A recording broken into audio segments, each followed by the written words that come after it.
Ya, dua calon presiden yang sebelumnya diusung oleh Partai Kebangkitan Bangsa, Mahfud MD dan Rhoma Irama kini menyeberang ke poros Gerindra, padahal PKB telah menambahkan diri ke poros Jokowi. Kenapa mereka memutuskan untuk berbeda pilihan dengan PKB dan mampukah mereka membawa basis massa PKB menjadi pemilih Prabowo Hatta? Untuk menjawab itu semua, kita akan langsung berbincang dengan dua tokoh yang sempat digadang-gadang menjadi capres PKB. Nanti ada Pak Mahfud MD dari Surabaya. Selamat sore Pak Mahfud MD. Selamat malam. Selamat malam. Iya, nanti juga bergabung Rhoma Irama dan juga ada pengamat politik Pak Fahri Ali dari Wisma Nusantara. Selamat malam Pak Fahri. Selamat sore. Ya, selamat sore.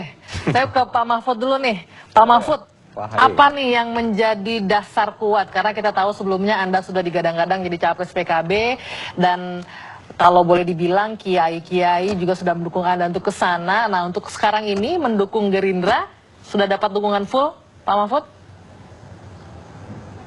Ya, saya dihubungi oleh tim Prabowo Hatta dan oleh Pak Prabowo sendiri. Saya ketemu, lalu bertanya apakah sesudah ini Pak Mahfud bisa memperkuat jaringan kami, apakah cocok idenya, ide perjuangannya. Lalu saya diskusi tentang ide perjuangan. Ide perjuangan cocok karena yang idenya Anda itu bisa dibaca orang gitu. Siapapun yang mau tahu visinya Prabowo Hatta itu ada, bisa dibaca. Bukan ditunggukan pada situasi itu nanti saja, kan tidak. Ini visinya. Lalu saya katakan idenya cocok, tapi saya belum bisa mengatakan bersedia menjadi tim pemenangan Anda sebelum saya berembuk dengan tim saya, kemudian meminta pendapat para kiai. Karena saya terus terang selama ini fokus garapannya itu di bidang politik. Saya berkonsultasi dengan kiai. Saya berdiskusi dengan tim itu cocok dan tidak ada etika yang dilanggar dari itu, karena pemilihan presiden itu milih orang bukan milih partai. Tugas saya di partai sudah selesai mengantar pemilu legislatif, kemudian mengantarkan juga ke arah koalisi. Sesudah koalisi selesai, secara personal saya punya hak politik. Ya. Kemudian saya hari ini mengumpulkan kiai-kiai dari 3 sentra di Jawa Timur, yaitu sentra Tapal Kuda tadi berkumpul di rumah Kiai Nawawi Abdul Jalil di Sidogiri, Pondok Pesantren Sidogiri. Lalu saat ini saya ada di pesantren Bumi Sholawat. Terus kemudian malam nanti akan di sentra Kiai-Kiai Madura. Saya akan menjelaskan posisi politik saya. Sampai saat ini kiai-kiai yang saya hubungi, bahkan yang tidak turut diundang pun langsung memberikan saran lewat telepon-telepon bahwa itu yang sudah lama ditunggu-tunggu oleh kami, kata mereka. Sehingga Pak Mahfud jalan saja terus. Nah, itu perkembangan dari sikap saya. Tetapi sikap ini belum resmi. Sikap ini akan dinyatakan secara resmi nanti kepada masyarakat. Ya, sekarang yang beredar itu, ya hubungan-hubungan personal yang memang betul isinya, tetapi formalitasnya itu harus ditempuh. Tapi sudah didaftarkan ke KPU kabarnya, Pak? Anda sebagai ketua pemenangan. Ya tidak apa-apa, saya tidak menyalahkan itu karena kita sudah berkomunikasi.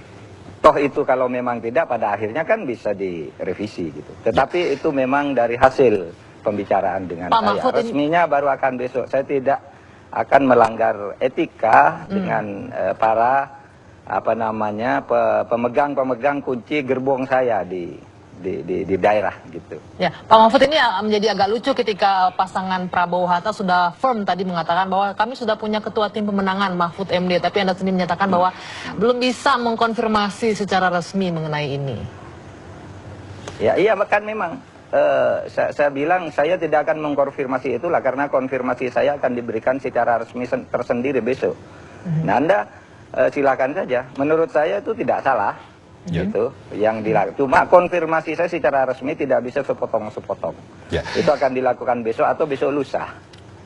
Baik, kan gitu. Pak Mahfud, ini juga ada tanggapan bahwa ini bentuk kecewaan Anda setelah PKB tidak berhasil mengusung Anda sebagai capres ataupun cawapres di poros PDIP. Tanggapannya gimana, Pak Mahfud? Ya, orang berpendapat begitu kan tidak bisa dibantah. Saya betulkan saja itu. Saya Artinya iya, Anda ada kecuali sedikit kecewa Anda gitu, tanya Pak ke Mahfud, orang ya? lain.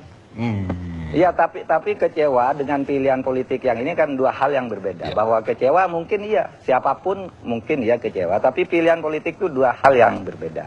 Iya kan? Tidak ada kaitannya langsung. Tapi untuk secara menyeluruh kiai-kiai NU yang Anda ajak berkumpul dan berbicara tadi mendukung ya Pak Mahfud ya kalau nantinya Anda memberikan konfirmasi secara resmi menjadi ketua tim pemenangan Prabowo Hatta.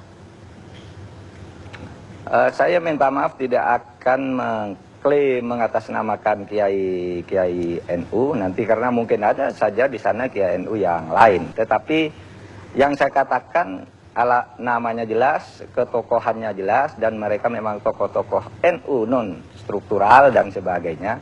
Nanti kita bisa lihat di lapangan saja pada saat Pilpres seberapa besar pengaruh ini. Dan itu juga bisa dilihat seberapa besar pengaruh ini kemarin pada saat pemilu legislatif. Ya. Saya tidak akan main klaim itu nanti terjadi kontroversi.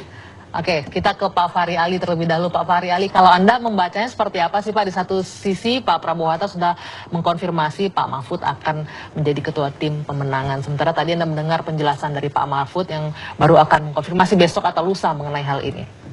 Ya, pertama saya ingin mengatakan bahwa pertemuan antara Prabowo dengan Rhoma Irama tadi itu menarik karena itulah pertama kali publik menyaksikan dimensi lain dari Prabowo.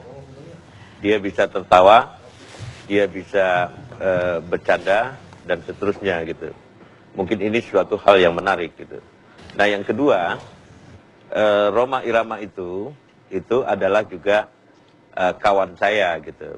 Setidak-tidaknya saya hafal lah beberapa lagu-lagu Rhoma Irama dan pernah membuat pengantar untuk buku dia. Bahkan pada 1984, saya sudah menulis potensi politik Rhoma Irama. Itu berarti abad lalu. Gitu. Nah, sekarang tentang Mahfud. Saya kira Mahfud ini adalah tokoh yang menarik ya. Menarik bukan karena dia juga teman saya ya, tetapi dia mampu memobilisasi para kiai-kiai. Dalam pengertian lain, bahwa dia mempunyai akar di tengah-tengah masyarakat, yakni masyarakat atau kaum Nahdliyin.